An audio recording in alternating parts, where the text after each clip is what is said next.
Hello Quiet Ones, welcome back. Missed you too. I hope you remember to click that thumbs up button and the subscribe as well. Plus I hope you enjoyed today's video.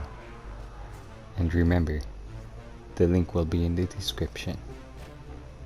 As we continue this story of I Found a Dark and Lonely Road, written by Shadow Swimmer 77. Without further ado, I raised my foot to take a step onto the beaten path, and that's when a white flicker of movement entered the very edge of my flashlight beam. It was Mary Walker. She was naked and walking stiffly, unnaturally, her arms swaying out of sync with the rest of her body, like a marionette manipulated by an inexperienced puppeteer. "Hello?" her voice called out. "Anyone there?" More shapes came into view behind her, shambling along. Here, the bearded man who must be Mary's husband. There, her little daughter, owner of the well-loved rabbit, both naked, both moving as oddly as their wife and mother. And now I could tell there were more, many more, their forms indistinct out of the direct light, but so many they caused the darkness to pitch and swell with their odd, staggering passage, their voices a chorus. "Hello? Anyone there?" Parroting back the questions I'd asked only a few short minutes ago when I approached the abandoned car. I took a stumbling step back away from the woods and their approaching automatons, tripping into the Walker's car. Catching my balance, I involuntarily shone my light up into the pitch recesses of the branches, and in doing so I could just make out barely a sort of darkness crouched hidden in the upper limits, a void even darker than the trees. Was it my imagination? Those lines of pure blackness that extended from that concealed mass and seemed to pierce the flesh of Mary Walker and her kin, and the countless other shapes moving in concert with them. "Hello? Anyone there?" I sprinted then back to my car, engine mercifully still running, headlights and hazards flashing welcomely. "Hello?" I shifted to reverse, miraculously keeping enough of my head to avoid running off the road as I completed a 3-point turn. "Anyone there?" I chanced a glance in my rear view mirror. The pale form of Mary Walker stood halted just at the edge of the forest where the trees met the road. One hand was raised, beckoning me to return, or perhaps waving goodbye.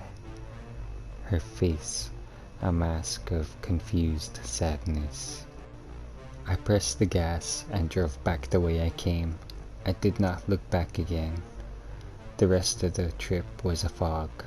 At some point after I made it back to the interstate, I called my parents, let them know I wouldn't be getting in until late. I drove on autopilot, the traffic jam having cleared while I was off. I thought about calling 911, but didn't. What would I have told them? And to what end? There was no one left to be helped. I try not to go through life with too many regrets, wondering about what ifs, but this one, this choice, what if I had left earlier in the day? What if I hadn't stopped for dinner? Maybe I would have still gone left, Maybe I would have been there in time to help the walkers. Maybe I would have been taken by the black thing fishing in the dark. What if I had gone right? Would I still be ignorantly going through life, unknowing there are other things out there? I try not to think of it too often, but every now and then my thoughts turn to the stuffed rabbit. It wasn't until I reached my parents' house that night that I realized I still had it clutched in my hand. I used to wonder, before man brought our roads and civilization, what was the wilderness like? What lived there?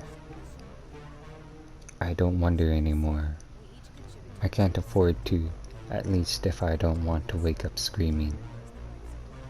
And no matter how bad the traffic, I always stick to the interstate. And that is the end of the story for I Found a Dark and Lonely Road. I hope you quiet ones have enjoyed it as much as I did,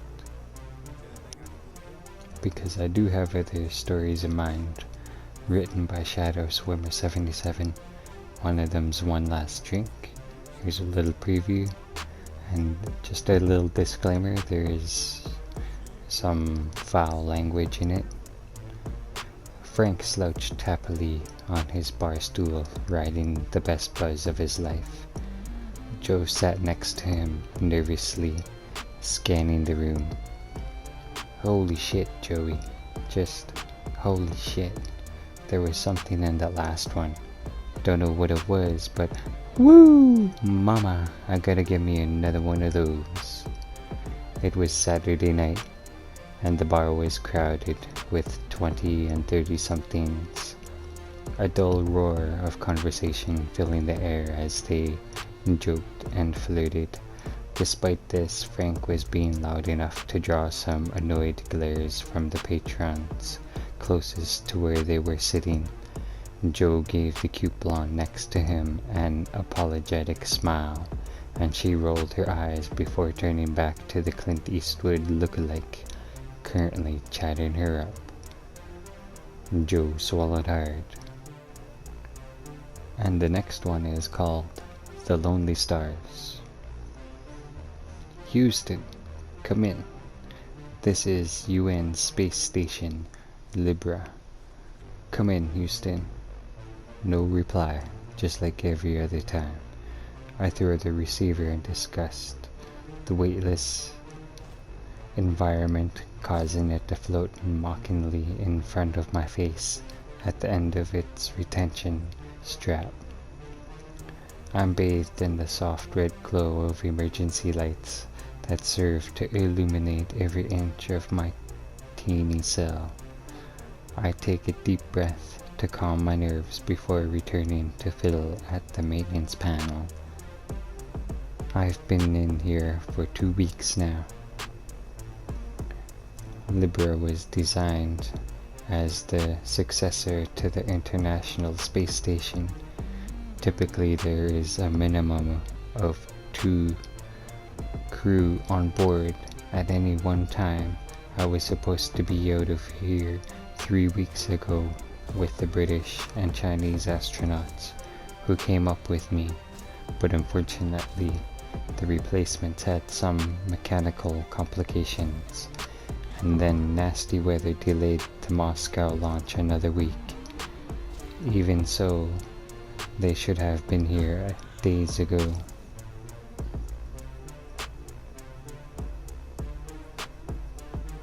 And the third one is the Wicker House. Of course, everyone claiming residence in Arthur's Wake knows tales associated with the Wicker House. It seems that every small province plays host to some structure of ill repute, which, as if by supernatural magnetism, draws rumor of ghosts and boobies wrapping the timber and stone of its foundation in a shroud of darkness and horror. In Arthur's Wake, the Wicker House fills this odious task. Scant days after arriving in town, while taking the time to familiarize myself with the local watering hole and its residents, I became introduced to the well-known superstitions surrounding the Wicker House. As a man of science, I knew any truths to be found in these outlandish stories were likely embellished to points unrecognizable. Nothing was first-hand. All experiences were from a friend who knew a fellow who may have seen something. It is the provincial mind which transforms wild dogs into wolves, that walk like men, and interprets astronomical phenomena as harbingers of certain doom. Still, my curiosity sufficiently piqued, I endeavored to better inform myself upon the subject through more objective means. To my great surprise, while failing to confirm the more supernatural claims of the tales, the town records in the basement of the local library did provide aspect to a most sinister reality of their own. And so those are the 3 titles that I'm looking into, and if you want to help out, you could drop a comment down below. That'd be very helpful.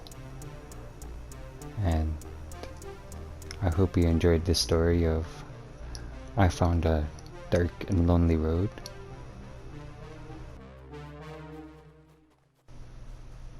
If you enjoyed this video, be sure to press the thumbs up, subscribe, and remember to click the bell icon to ensure that you're notified when new content drops.